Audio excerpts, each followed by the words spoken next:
지나친 욕심. 옛날에 조선에서 중국으로 사신을 보낼 때는 역관도 함께 가곤 했습니다. 역관들 중에는 사신 행차를 따라 중국을 오가며 장사를 해서 이득을 보는 사람들이 꽤 있었어요. 중국에 갈 때는 조선에서 나는 물건을 가져가 팔고 중국에서 산 물건은 우리나라에 가져와 파는 것입니다. 현 씨도 그런 사람들 중 하나였습니다. 처음에는 잔돈푼이나 벌어 쓰는 재미로 시작했지만 차츰 돈벌이에 맛을 들였지요. 나중에는 역관으로 해야 하는 일보다 장사로 돈을 버는 일에 더 정신을 팔게 되었습니다. 어느 해 겨울이었어요. 현 씨가 물건을 사러 북경으로 가는 길에 중국의 한 시골 마을에서 날이 저물었습니다. 현 씨는 하룻밤 묵기로 하고 여관에 들어가 자려고 하는데 창밖에 사람들이 몰려와서 시끄럽게 떠드는 소리가 났습니다. 현 씨는 여관 주인을 불러 말하였습니다. 밤중에 웬 사람들이 길거리에 나와 저리 떠드는 거요? 시끄러워서 잠을 잘 수가 없구려. 여관 주인이 송구스럽다는 듯 두 손을 비비면서 싱글싱글 웃는 얼굴로 대꾸하였습니다. 지금 갑자기 낯선 사람 하나가 길가에 서서 자기가 천하에 둘도 없는 술객이라고 떠드는군요. 아무도 본 적 없는 신기한 도수를 보여주겠다고 하니 동네 사람들이 몽땅 나와서 어서 보여달라고 난리들이랍니다. 손님께서도 한번 나가서 구경해 보시지요. 현 씨는 어차피 잠자기는 글렀다 싶어 한번 나가보기로 했습니다. 벗어놓은 두꺼운 옷들을 다시 걸치고 여관 밖으로 나갔지요. 길 위에는 눈이 하얗게 쌓였는데 그 위에 달빛이 비쳐서 주변이 환했습니다. 소리나는 곳을 찾아가니 사람들이 잔뜩 모여 한 사람을 애워싸고 있었어요. 현 씨는 저 사람이 바로 그 술객인가 하고 눈을 크게 뜨고 바라보았습니다. 그런데 술객의 생김새와 옷차림은 보통 중국 사람들과 그다지 다를 것이 없었습니다. 다만 희끗희끗 센 눈썹 아래 유난히 날카롭게 빛나는 눈빛만은 예사롭지 않았지요. 술객이 한 손을 다른 쪽 소매 속에 집어 넣었다 꺼내면서 무언가 공중에 휙 뿌리는 신용을 했습니다. 그러자 작고 까만 꽃씨 같은 것들이 무수히 공중에 흩어졌어요. 씨앗들은 사람들이 보는 앞에서 눈 위에 사뿐사뿐 떨어져서 금방 싹이 돋고 꽃봉오리가 맺히더니 눈 깜짝할 사이에 하얀 눈 위에 온갖 꽃이 울긋불긋 피어났습니다. 둘러선 사람들은 모두 입을 딱 벌리고 감탄했지요. 잠시 후 술객이 소매 속에서 부채를 꺼내 한번 붙이니까 색색까지 꽃들이 일제히 눈밭 위로 떨어져 모두 눈 녹듯 스르르 사라져 버렸습니다. 둘러선 사람들은 안타까워 발을 고르고 신기한 재주에 박수를 치면서 한 가지만 더 보여달라고 아우성을 쳤습니다. 술객이 씩 웃더니 주머니에서 동전 한 잎을 꺼냈습니다.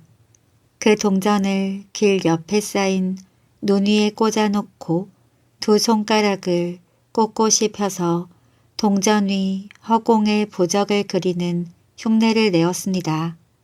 그러자 동전이 점점 커지더니 나중에는 술에 바퀴만하게 되었습니다. 동전 가운데에 있는 구멍도 따라 커져서 사람이 들어가고도 남을 것 같았습니다. 구경꾼들이 숨을 죽이고 바라보고 있는데 술객이 갑자기 아차하는 얼굴로 말하였습니다.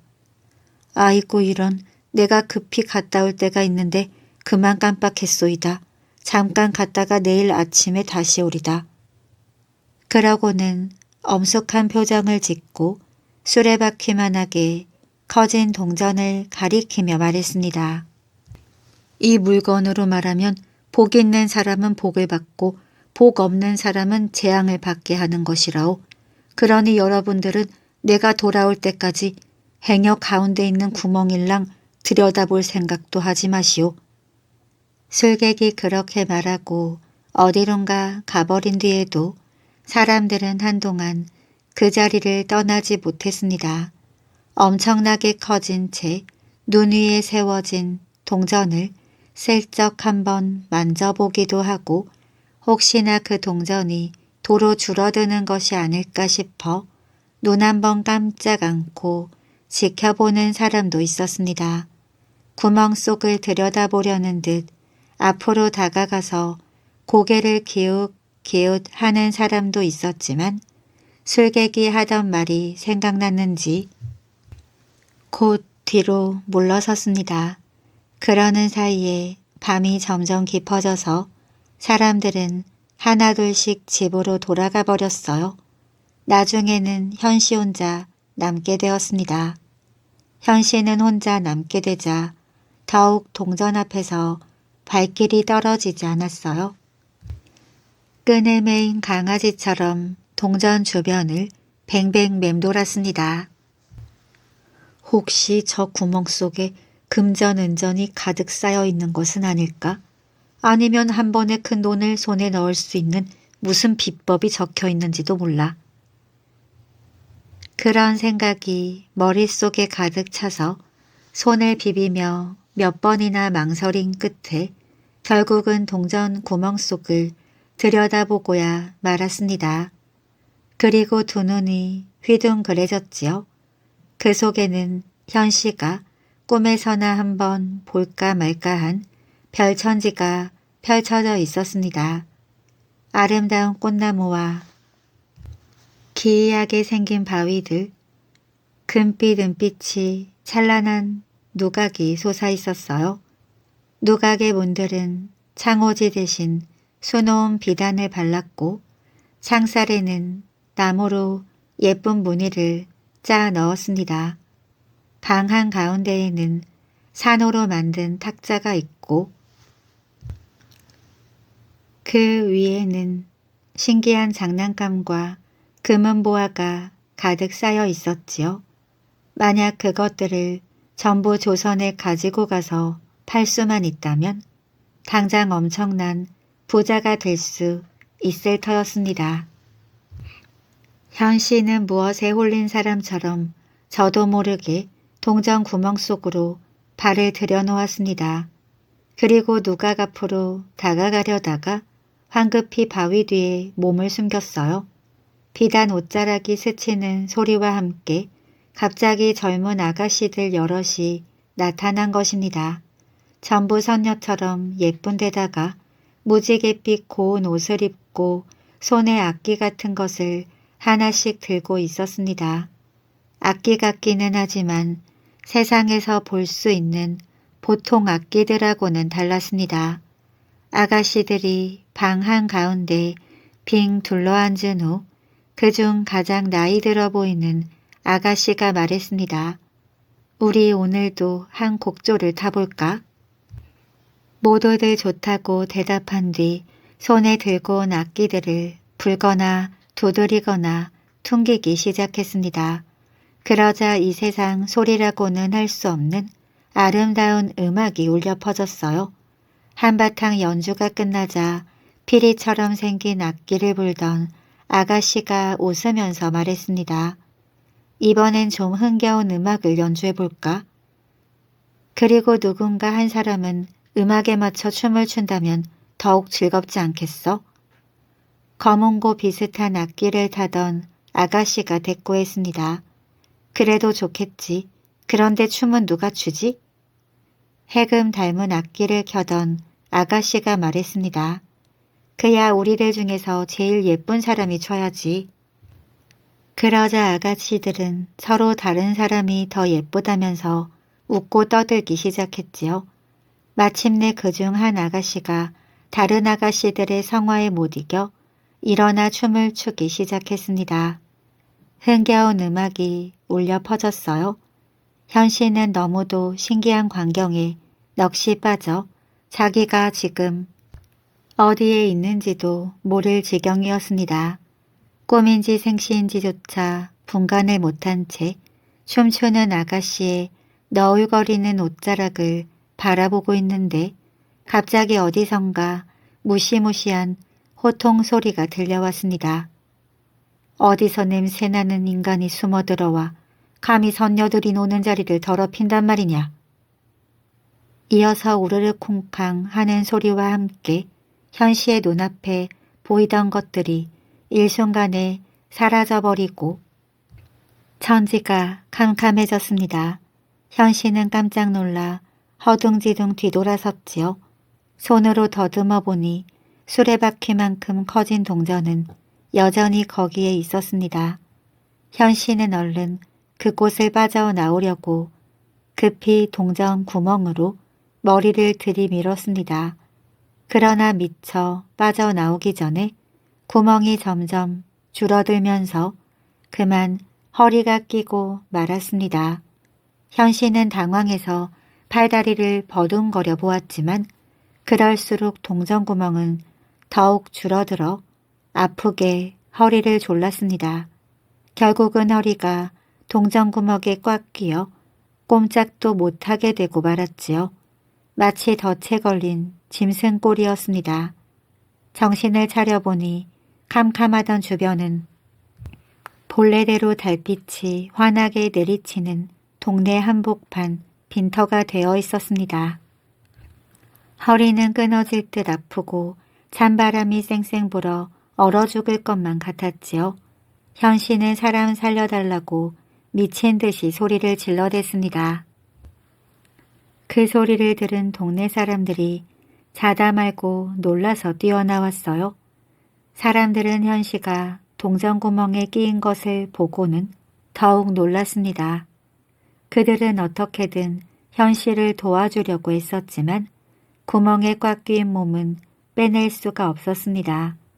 현씨는 동전구멍에 끼인 채 추위와 무서움에 떨면서 밤을 꼬박 새울 수밖에 없었지요. 이튿날 아침이 되자 약속대로 술객이 돌아왔습니다. 술객은 현씨가 동전구멍에 끼인 것을 보고 쯧쯧 혀를 찼습니다. 그러기에 내가 미리 구멍 속을 함부로 들여다보지 말라고 하지 않았소. 헛된 욕심을 부려서 제 발로 죽을 곳을 찾아 들어갔으니 나도 어쩔 수 없소. 현씨는 구멍에 낀 허리가 아픈 데다가 밤새 추위에 떠느라고 입이 얼어붙어 말도 잘 나오지 않았습니다. 면목이 없어서 술객의 얼굴을 바로 쳐다보지도 못했지요. 그저 고개를 조아려 사정하는 신용을 낼 뿐이었습니다. 딱하게 여긴 동네 사람들이 현씨를 대신해서 살려달라고 빌었습니다. 그러나 술객은 여전히 고개를 저었어요. 누구든지 재물에 눈이 어두워지면 살 길과 죽을 길을 구분하지 못하는 법이라오. 이 사람은 돈을 너무 좋아하다 보니 그만 돈 속에 자기 몸까지 파묻히게 된 거요.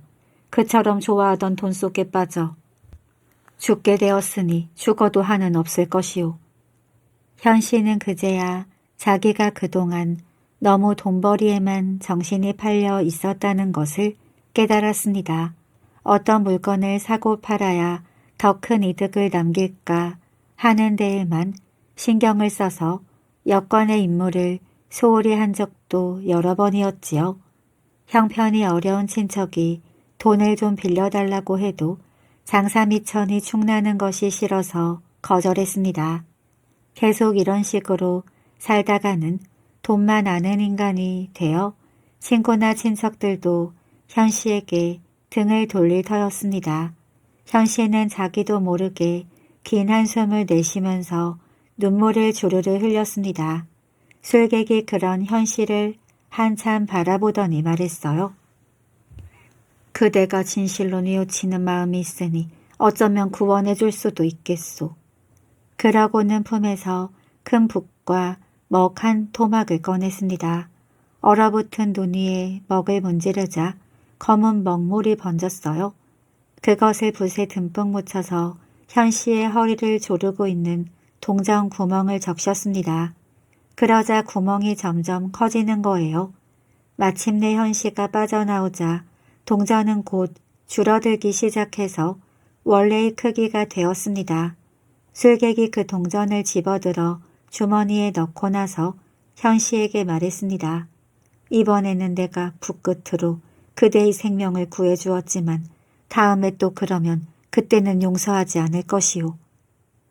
현 씨는 술객에게 머리 숙여 감사하였습니다. 그리고는 다시는 돈벌이에 지나친 욕심을 내지 않았답니다. 박서방의 실수. 젊은 부부가 있었습니다. 남편의 성이 김씨여서 김서방네라 했지요. 두 사람은 양반이 아니라서 벼슬살이할 길도 없고 부모에게서 물려받은 재산도 없었습니다. 그저 하루 일해서 하루 먹고 사는 가난한 살림이었지요. 하지만 둘 다 착하고 부지런하고 또 알뜰했기 때문에 조금씩 돈을 모아 약간의 미천을 만들었습니다. 이 돈으로 무슨 장사라도 했으면 좋겠는데 뭐가 좋을까? 부부는 국리 끝에 주점을 한번 차려보기로 했습니다. 김서방 댁은 그전부터 종종 부잣집 잔치에 불려가서 음식 만드는 일을 거들었습니다. 그때마다 국 끓이는 솜씨와 술 빚는 솜씨가 뛰어나다는 칭찬을 들었지요. 음식 솜씨가 좋으니 손님들이 많이 찾아올 것이라고 이웃 사람들도 용기를 북돋아 주었습니다. 부부는 남대문안 큰 길가에 있는 집을 한 채 사서 주점으로 고쳤습니다. 처음으로 문을 여는 날 두 사람은 밤새 부엌에서 안주거리를 장만하고 부뚜막에 놓인 큰 가마솥에 해장국을 끓였습니다. 자정이 지나고 오경 3점이 되자 종각 있는 쪽에서 은은히 파루 소리가 나기 시작했습니다.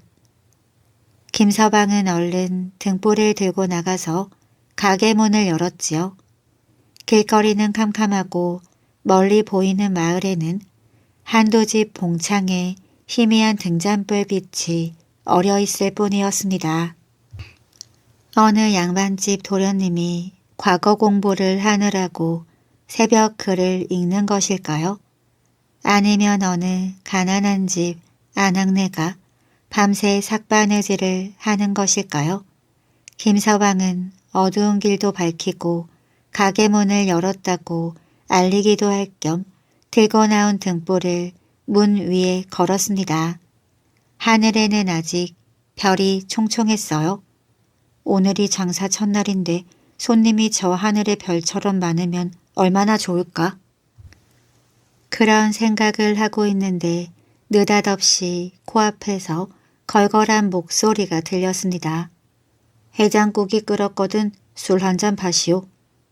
김서방이 깜짝 놀라 바라보니 눈앞에 반갓을 쓰고 흰 상복을 입은 키가 껑충한 사람이 하나 서 있었습니다. 차림새만 보면 조부모나 부모가 돌아가셔서 상복을 입은 상주 같았어요.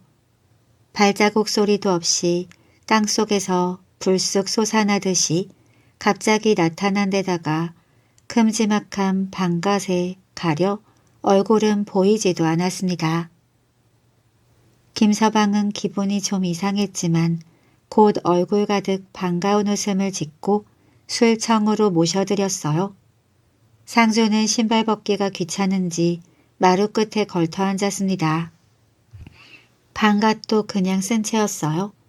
김서방은 갈 길이 몹시 바쁜 손님인가 보다고 생각하면서 얼른 해장국과 술 한 잔을 작은 소반에 받쳐서 상주 앞에 갖다 놓았습니다. 상주는 한 잔 술과 한 사발 국을 단숨에 후루룩 들이켜고 말했어요. 해장국에 술 한 잔 더 주시오. 김서방은 손님이 배가 많이 고픈가 보다고 생각하며 국 한 사발과 술 한 잔을 처음보다 좀 더 많이 떠서 내다 주었습니다. 상주는 그것도 단숨에 깨끗이 먹고 마셨어요. 그러더니 자리에서 일어나 말했습니다. 내가 지금 가진 돈이 없다오. 술값은 다음에 들러 갚으리다. 처음부터 외상이라니 김서방은 어이가 없었습니다. 밤하늘의 총총한 별처럼 손님이 많이 들기는커녕 재수가 없어서 하루 종일 파리만 날리게 되는 건 아닐까? 그러나 김서방은 곧 다시 생각했어요. 얼마나 배가 고팠으면 염치불구하고 술과 국을 2그릇씩이나 먹고 외상을 하자고 할까? 외상 손님이라도 손님은 손님인데 박절하게 대할 수야 없지. 김서방은 빙그레 웃으며 선선히 대꾸했습니다. 형편대로 하시지요. 상주는 안녕히 가시라는 김서방의 인사도 듣는 둥 마는 둥 휘적휘적 저 갈대로 가버렸습니다. 아내가 부엌에서 나와 첫 손님에게서 받은 술값을 내놓으라고 손을 벌렸습니다. 그러나 김서방은 싱거운 웃음을 지으며 고개를 저을 수밖에 없었어요. 글쎄 그게 돈이 없다는구려. 아내의 눈이 대번에 간장 종지처럼 동그래졌습니다. 뭐예요? 처음부터 외상이란 말이에요? 그러나 아내의 불평은 더 이어질 틈이 없었습니다. 문간에서 주인 나오라고 부르는 소리와 함께 장돌뱅이들이 20명가량이나 한꺼번에 들이닥친 것입니다. 그들이 간 뒤로도 연방 손님이 몰려들어 김서방네는 점심 먹을 겨를도 없이 술을 팔았습니다. 저녁때가 되자 김서방이 허리에 찬 전대는 엽전으로 가득 차서 무겁게 늘어졌습니다. 아내가 싱글벙글하면서 말했어요. 외상 손님이 들면 재수가 없다더니 꼭 그렇지만도 않은가 보네요. 다음 날 새벽이었어요. 김서방 내외는 밤새 해장국을 끓여서 첫날과 똑같이 파로 소리가 나기 바쁘게 가게 문을 열었습니다. 문 밖에 등불을 내다 걸고 돌아서는데 어제와 똑같은 목소리가 들렸습니다. 해장국이 끓었거든 술 한 잔 파시오. 돌아보니 반갓에 흰 상복을 입은 어제 그 상주였어요. 반갑게 안으로 맞아들이고 술과 국을 내가니 단숨에 들이켜고 나서 말했습니다. 해장국에 술 한 잔 더 주시오. 어제와 똑같은 일이 벌어지니 김서방은 손님이 자기한테 장난을 거는 것 같기도 하고 왠지 재미가 났습니다. 어떻게 하나 보자 하고 군말 없이 국과 술을 한 번 더 내다 주었지요. 손님이 다 먹고 나서 툭툭 털고 일어서며 말했습니다. 내가 지금 돈이 없소. 술값은 다음에 갖다 주리다. 그것도 어제와 똑같았어요. 김서방도 싱글싱글 웃으면서 어제처럼 대꾸했지요. 형편대로 하십시오. 상주가 나가고 나자 가게의 손님들이 밀려들기 시작했습니다. 저녁이 되자 김서방의 전대는 어제처럼 옆구리가 뻐근하도록 무겁게 늘어졌지요. 김서방 내외는 흐뭇해서 서로 마주보며 말했습니다.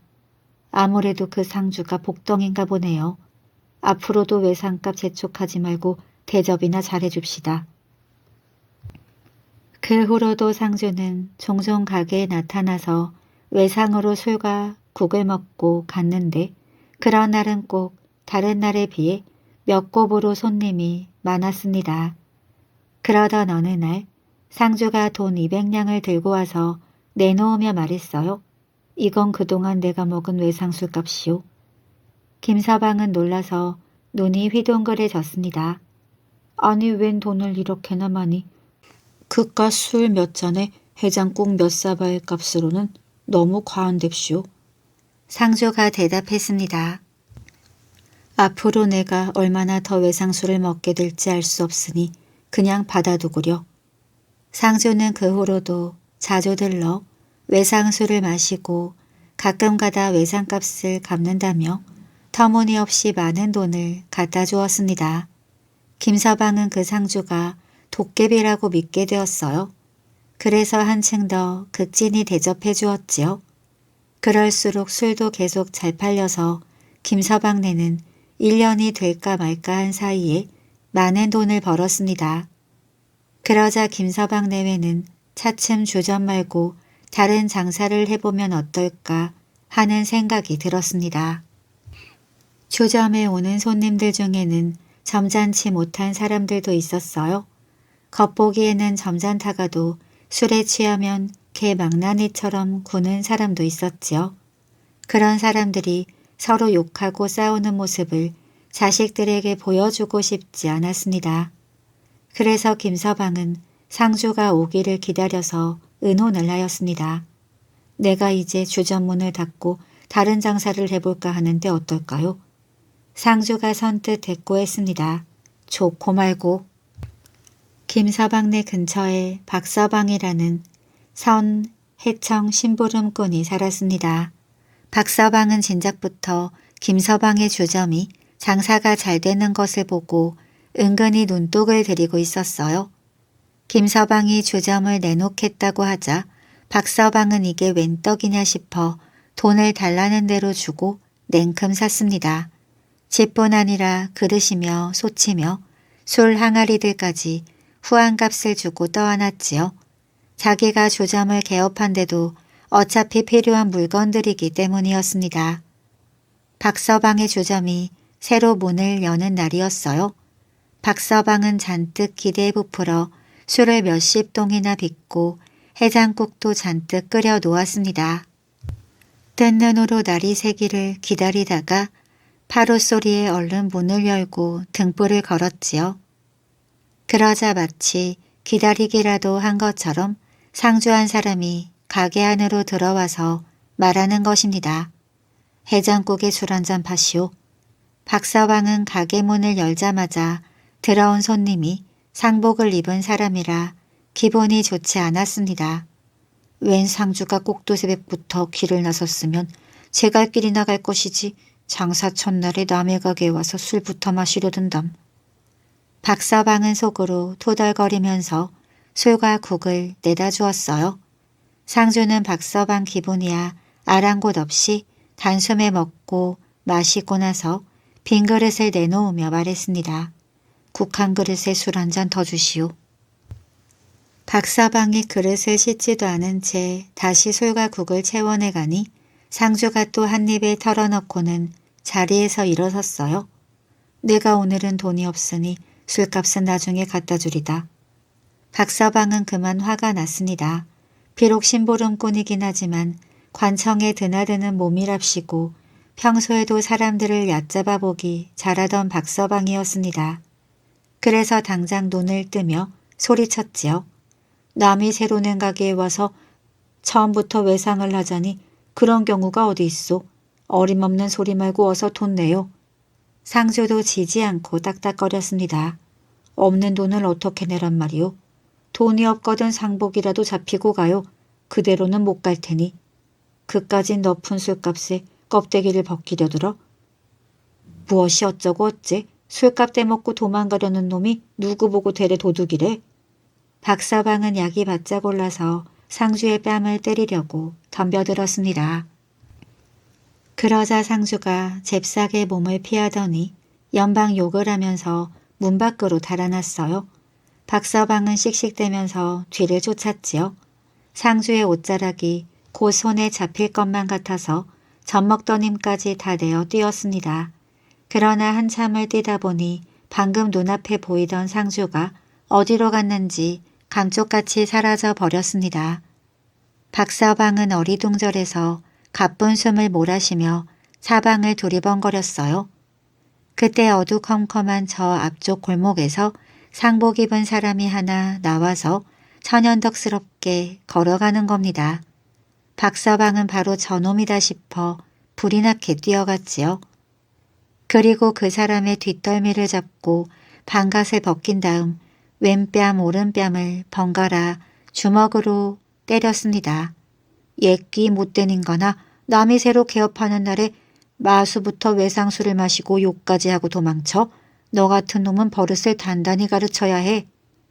그러고는 아픈 뺨을 쥐고 쩔쩔매는 사람의 상복을 벗겨서 반갑과 함께 옆구리에 끼고 주점으로 돌아갔습니다. 그런데 그 사람은 다름 아닌 자기네 큰집 제사에 왔다가 돌아가던 벼슬아치 양반이었습니다. 박서방이 사람을 잘못 보고 실수를 한 것이지요. 한 번도 본 적 없는 술 장수에게 영문도 모른 채 뺨을 맞고 옷을 빼앗기고 욕까지 먹은 양반은 분하고 창피하기 짝이 없었습니다. 그 길로 바로 큰 집으로 되돌아가니 일가 친척들이 그 꼴을 보고 깜짝 놀라 웬일이냐며 야단이 났지요. 글쎄 요와 골목길을 나서자마자 난데없이 웬 술장수 놈이 쫓아와서 개업하는 날 마수부터 외상술을 마시고 도망갔다고 욕을 하면서 주먹으로 때리고 옷까지 빼앗아 달아납디다. 큰집 사람들이 말했어요. 근처에서 술장사 개업한 놈이라면 누군지 뻔하다. 큰집 사람들은 당장 하인들을 시켜 박서방을 잡아왔습니다.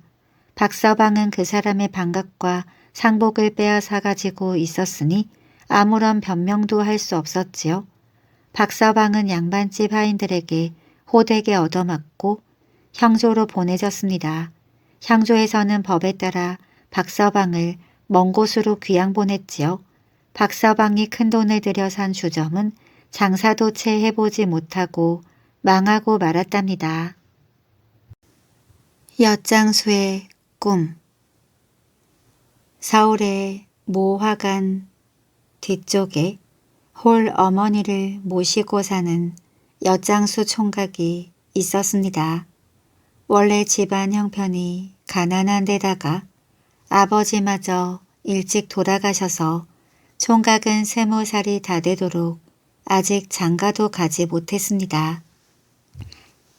총각은 매일 아침 연목판을 목에 걸고 집을 나서서 사람들이 많이 모인 곳을 찾아다니며 엿을 팔아 양식을 마련했습니다.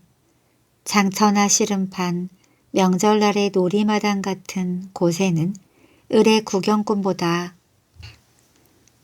엿장수들이 먼저 오는 법이었습니다. 그런데 어디를 가나 항상 남들보다 한 발 먼저 나타나는 것은 모화관 뒤쪽에 사는 부지런한 엿장수 총각이었어요. 어느 해 무가를 보는 날이었습니다. 무관으로 출세하려는 사람들이 한 곳에 모여 칼쓰기, 활쏘기, 말 달리기 따위에 무예를 겨루는 날이라 구경꾼이 잔뜩 모일 터였습니다. 엿장수 총각은 남보다 엿 한 가락이라도 더 팔아보려고 아침 일찍 서둘러서 시험장으로 갔습니다. 너무 빨리 갔는지 시험장에는 아직 아무도 나와 있지 않았어요. 활쏘기 시험을 보는 곳에는 큰 문짝만한 관역이 여러 개 놓여 있었습니다. 엿장수 총각은 그중 한 관역 뒤에 연목판을 받쳐놓고 몸을 기대고 앉았다가 어렴풋이 잠이 들었습니다. 너무 일찍 집을 나서서 졸린 것이지요. 문득 은빛 머리카락이 어깨에까지 늘어지고 하얀 수염을 기른 노인이 나타나서 말했습니다. 엿을 팔아 근근히 살아가는 어려운 살림 속에서도 항상 부지런하고 올바른 마음씨를 잃지 않으니 착하도다. 또한 홀로 되신 어머님께도 효성이 지극하니 내가 너의 그런 됨됨이를 기특하게 여겨 가난에서 벗어날 방도를 알려주러 왔노라. 엿장수 총각이 얼떨떨해서 바라만 보고 있는데 노인이 말을 이었습니다. 여기 있는 관역들 중에 왼쪽에서 두 번째 관역 밑을 봐보면 은 3,000냥이 묻혀 있으리라. 그 돈의 임자는 남산골 이생인데 그 집 대문 앞 앵도나무에 지금 막 꽃이 만발해 있으니 그것을 표적 삼아 찾아가거라. 이생에게 그 돈 3,000냥을 다 갖다 주되 차용증서를 꼭 받아다가 은을 파낸 자리에 묻어 놓아야 하느니라. 그렇게 하면 너도 가난을 면하게 되리라. 노인이 말을 끝내는 것과 동시에 눈앞에서 호련히 사라지니 총각도 깜짝 놀라서 눈을 떴습니다. 눈을 떠보니 한바탕 꿈이었어요. 엿장수 총각은 어이가 없어 혼자 피식 웃었습니다. 그러면 그렇지. 그런 터무니없는 일이 생시해야 어디 일어날 수 있나. 총각은 그렇게 생각하고 다시 깜빡 졸았습니다. 꿈에 다시 그 노인이 나타나 야단을 쳤어요. 다른 사람들이 나타나기 전에 어서 은을 파내어야 하거늘 한가로이 잠을 자고 있단 말이냐. 호통 소리에 깜짝 놀라 잠에서 깬 엿장수 총각은 얼른 집으로 뛰어가 괭이를 가져다가 관역 밑을 파보았습니다.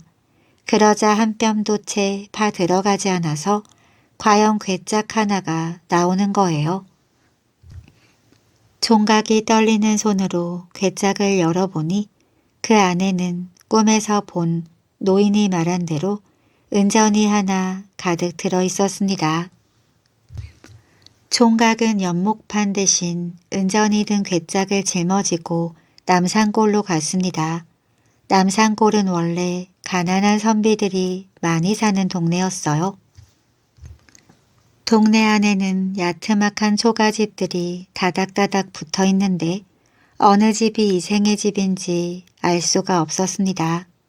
그런데 그중 한 집의 살인문 앞에 꿈속 노인의 말대로 꽃이 활짝 핀 앵도나무가 한 그루 서 있었습니다. 엿장수 총각은 속으로 바로 이 집이구나 생각하면서 살인문 안으로 들어갔어요. 큰 소리로 주인을 찾으니 여윈 얼굴에 다 떨어진 옷을 걸친 선비가 방문을 열고 나왔습니다. 내가 바로 이생인데 너는 누구냐? 무슨 일로 나를 찾느냐?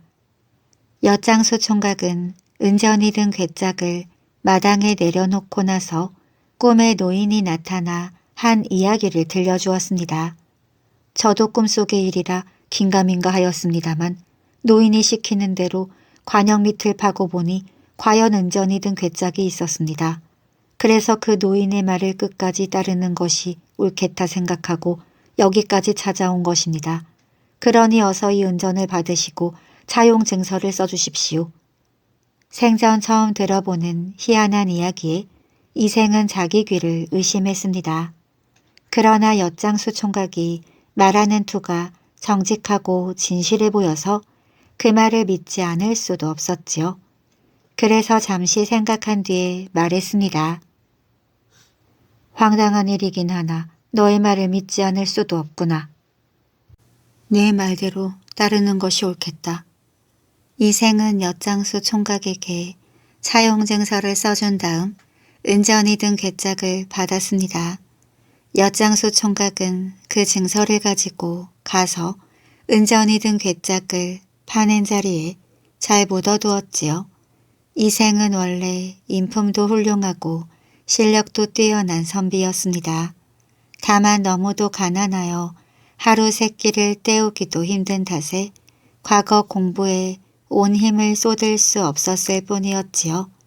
이제 큰 돈이 생겼으니 집안 살림은 몽땅 아내에게 맡기고 공부에만 전념할 수 있게 되었습니다. 이생은 한편으로 엿장수 총각에게 집을 한 채 사주어서 어머니와 함께 살게 하면서 생활에 필요한 것을 모두 대주었습니다.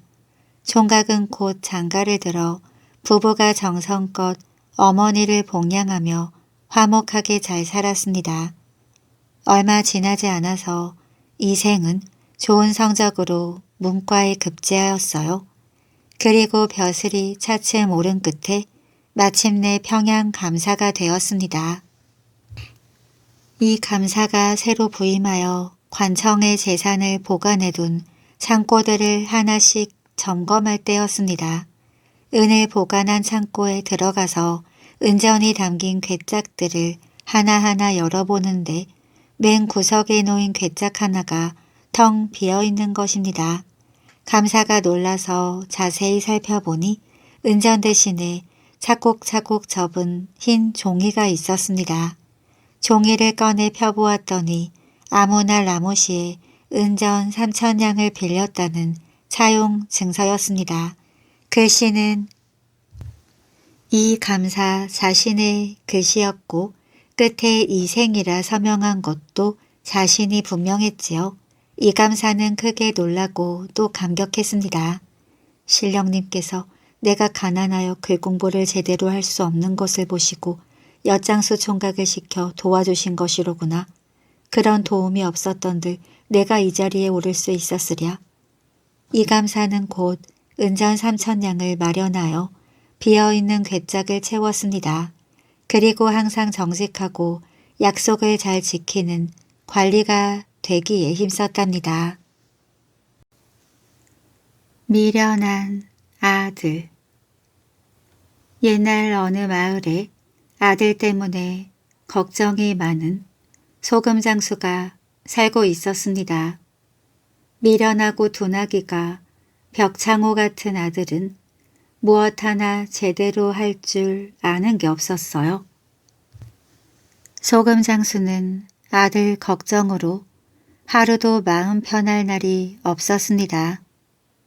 나이 20에 아직 쌀보리도 못 가리는 너를 어쩌면 좋으냐. 도대체 넌 뭐가 되려고 그러니? 걱정 마세요. 저도 아버지처럼 소금 장수나 되죠 뭐. 장사하는 게 그리 쉬운 일인 줄 아느냐. 그게 뭐 어려워요. 사람이 많은 데 가서 소금 사세요 하고 외치기만 하면 되죠. 미련한 아들이 희죽희죽 웃으며 자신 있게 말했어요. 그래, 그럼 당장 오늘부터 나가 소금을 팔아보거라. 소금 장수는 걱정스런 마음으로 아들에게 소금 지게를 지워 장사를 내보냈습니다. 이리저리 돌아다니기만 하던 아들은 광부들이 금을 파내는 곳에 도착하게 되었어요. 와, 저기 사람들이 많이 모여있네. 아들은 광부들이 정신없이 일하는 데 끼어들어 여기저기 대고 소리쳤습니다. 소금 사세요. 소금 사세요. 뭐야, 바쁜데 저리 비키지 못해? 욕만 잔뜩 얻어먹고 소금은 한 바가지도 못 판 아들은 터덜터덜 집으로 돌아왔어요. 그런 곳에 가서는 같이 땅을 파며 도와주고 사람들이 쉴 때 소금을 사라고 해야지. 아, 그렇군요. 다음엔 꼭 그렇게 할게요. 아들은 아버지의 말을 꼭 기억해 두었습니다. 다음 날 소금을 팔러 이리저리 다니던 아들은 혼인잔치가 열리는 곳에 이르렀어요. 사람이 많이 모여 있으니 여기서 소금을 팔아야겠다. 아들은 사람들 틈을 비집고 신랑 신부가 절하는 곳으로 들어갔어요. 그러고는 꼬챙이로 열심히 땅을 파기 시작했습니다. 아니, 경사스러운 혼인잔치에 와서 해괴한 짓을 하는 저놈이 누구냐? 당장 끌어내거라. 벌떼같이 쫓아오는 사람들을 피해 정신없이 도망치다 보니 어느새 집 앞이었습니다. 숨을 헐떡거리는 아들을 본 소금장수는 어이가 없었어요. 넌 그렇게 눈치가 없니? 그런 데 가서는 경사로다 경사로다 하면서 춤을 춰주고 난 다음에 소금을 팔아야지. 다음 날도 아들은 소금지게를 지고 사람이 많은 곳을 찾아다녔습니다. 그러다 어느 집에 왁자지껄 사람들이 모여있는 것을 본 아들은 무작정 달려가 덩실덩실 춤을 췄어요. 경사로다, 경사로다. 그런데 그곳은 바로 불난집 마당이었습니다. 이런 불난집에 와서 경사라니 저 못된 놈을 혼내줍시다. 성남 마을 사람들이 달려들어 아들을 흠신 때려주었습니다. 절룩거리며 간신히 집으로 돌아온 아들은 울먹이며 말했어요. 아버지가 시키는 대로 했다가 실컷 매만 맞았어요. 맞을 짓만 했구나. 그럴 때는 물을 끼얹어 같이 불을 끈 다음에 소금을 팔았어야지. 다음 날 소금 장수 아들은 소란스러운 싸움이 한창 벌어지고 있는 집 앞을 지나가게 되었어요. 그래, 물을 끼얹어야 소금을 팔 수 있다고 했지? 아들은 싸움난 집으로 뛰어들어가 서로 멱살을 잡고 있는 사람들 머리 위에 찬물을 끼얹었습니다. 도대체 누구야? 물벼락을 맞은 사람들은 화가 나 몽둥이를 휘두르며 우르르 달려들었어요. 겁이 난 아들은 소금짐도 팽개치고 걸음아 날 살려라 하고 정신없이 도망쳤답니다. 아들의 이야기를 들은 아버지는 가슴을 주먹으로 쿵쿵 쳤지요. 정말 답답한 녀석이구나. 그럴 때는 두 사람 사이에 끼어서 화해를 시킨 다음에 소금을 팔았어야지. 도대체 내가 언제쯤이면 제대로 장사를 할 수 있을지 정말 걱정이구나. 다음 날 다시 소금지게를 지고 나선 아들은 우연히 황소 2마리가 서로 뿔을 들이대고 싸우는 걸 보게 되었습니다.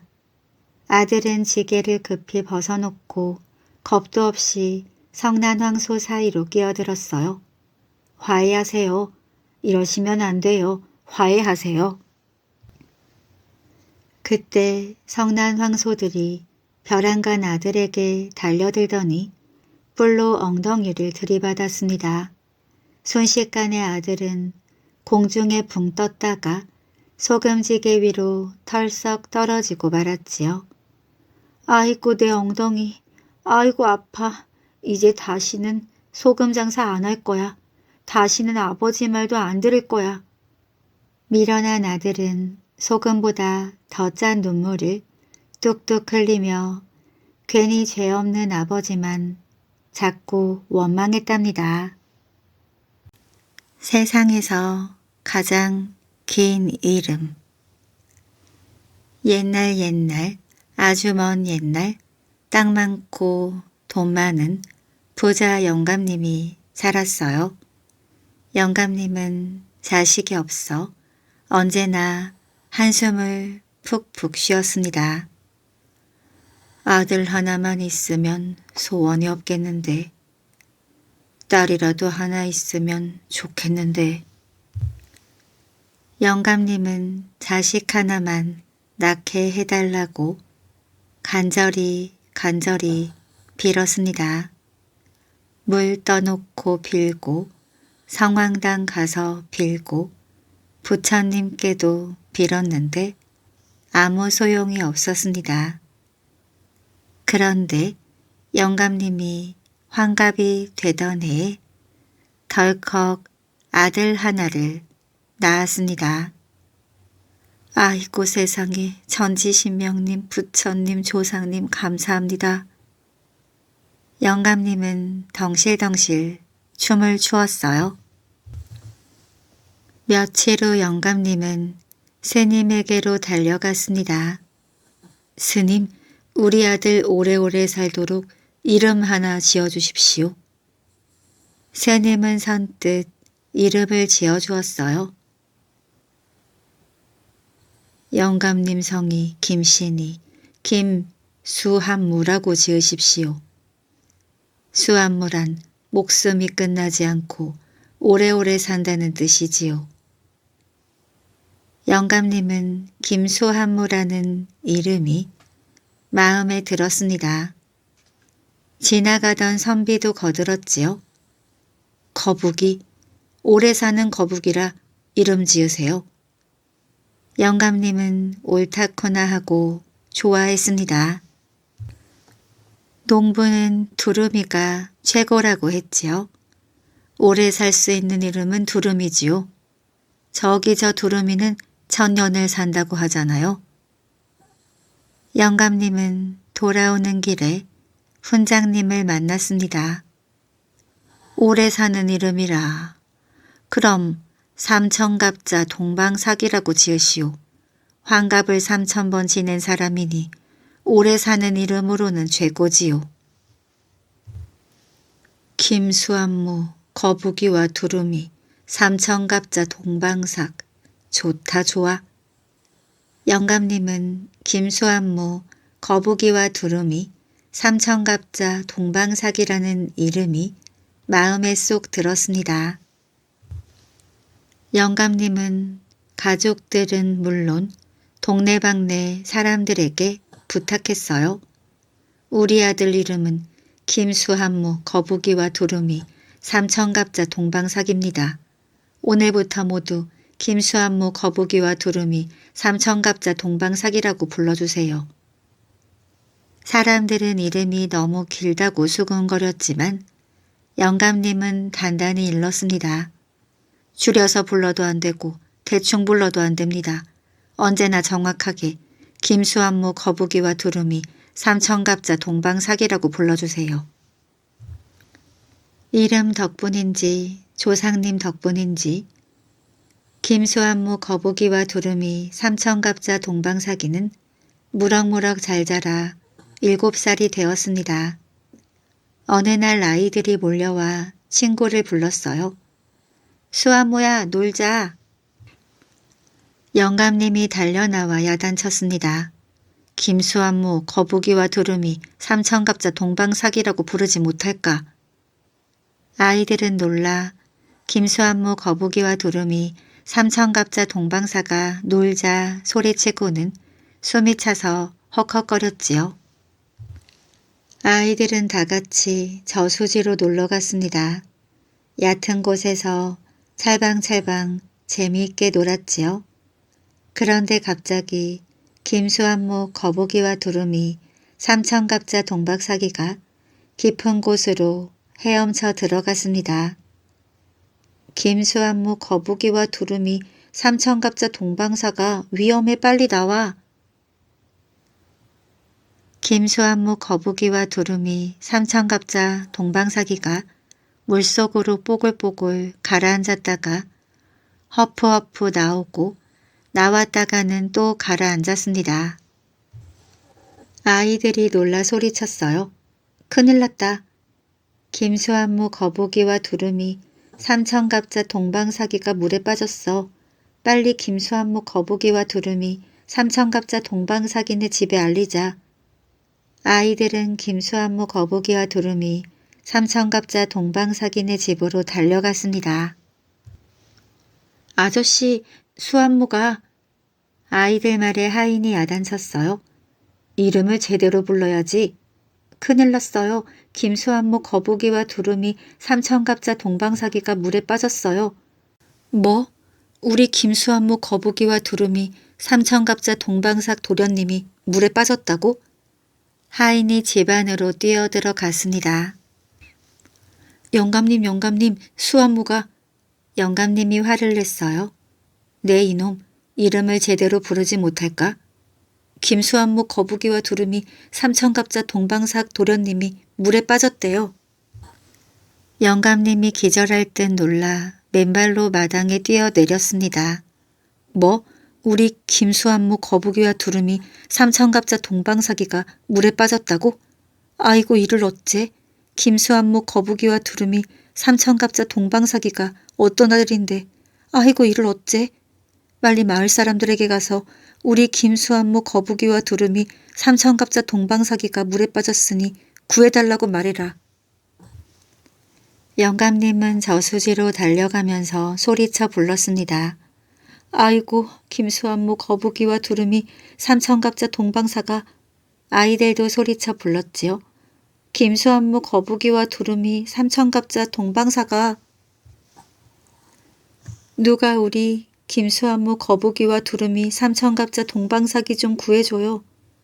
영감님은 저수지독에 털썩 주저앉아 울음을 터뜨렸습니다. 아이들도 친구를 애타게 부르며 울음을 터뜨렸지요. 김수한무 거북이와 두루미 삼천갑자 동방사가. 그때 동네 청년이 첨벙 물속으로 뛰어들었습니다. 천만 다행이었어요.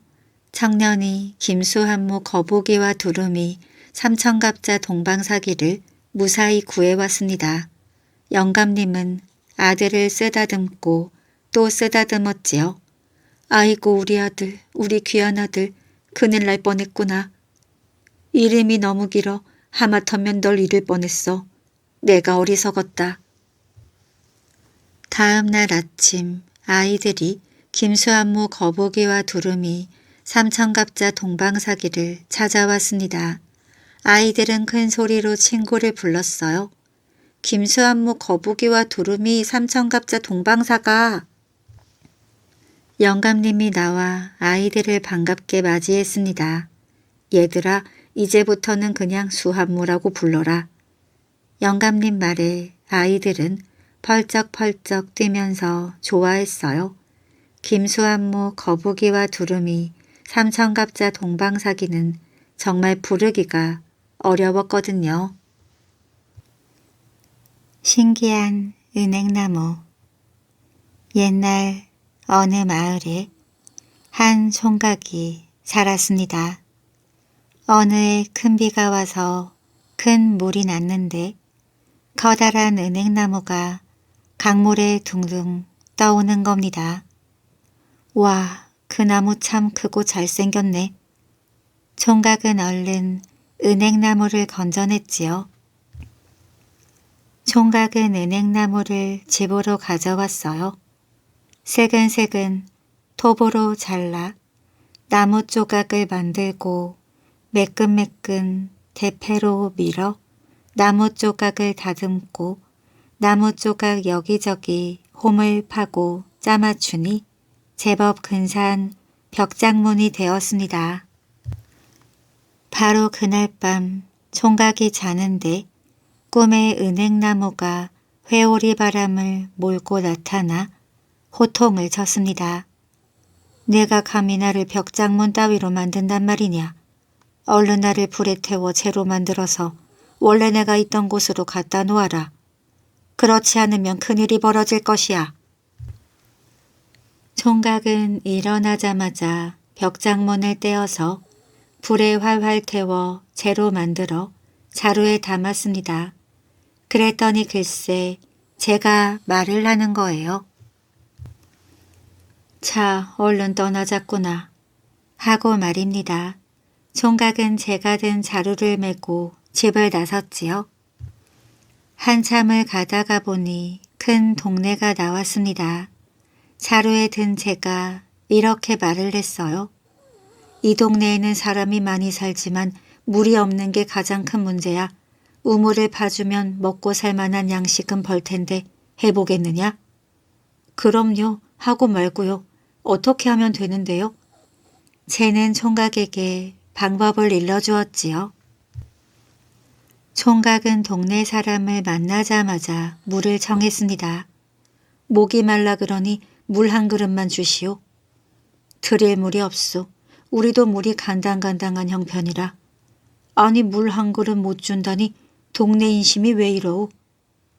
그러자 옆에 있던 사람이 이렇게 말하는 겁니다. 우리 동네는 물이 귀해 먼 데서 사다 먹는다오. 그래요? 그거 참 힘들겠구려.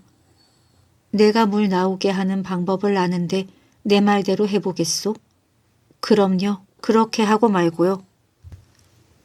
총각은 동네 사람들과 함께 정자나무로 갔어요. 힘센 장정들을 시켜 정자나무를 베어내고 뿌리까지 쑥 뽑아냈지요. 그랬더니 글쎄 물이 콸콸 솟아오르지 뭐예요. 이야, 물이다.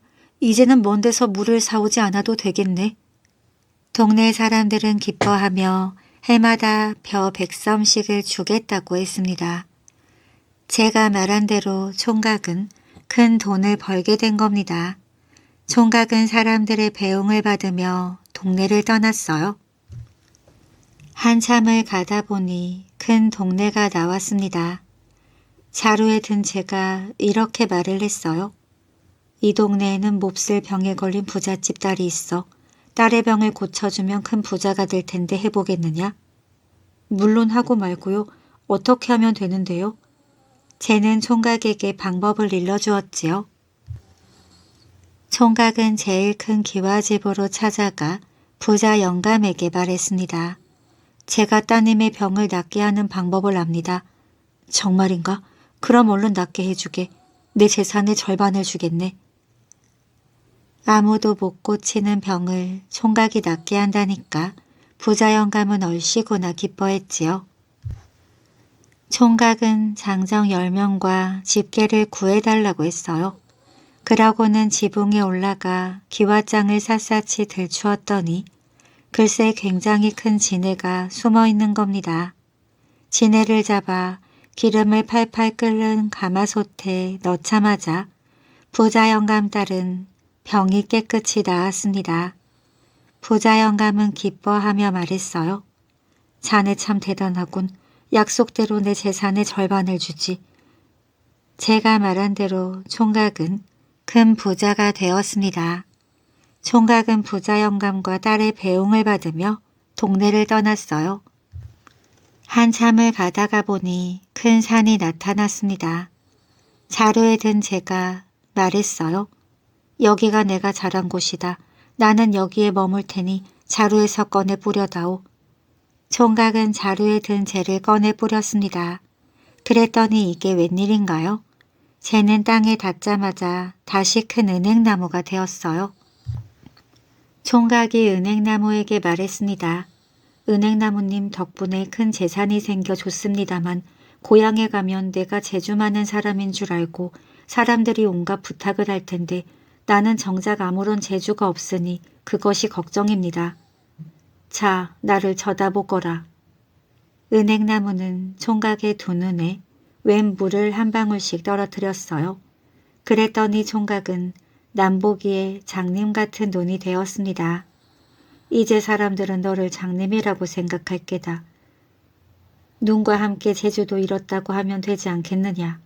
그러면 아무도 너를 괴롭히지 않을 게야. 총각은 돌아가는 길에 부자 영감 집에 들렀습니다.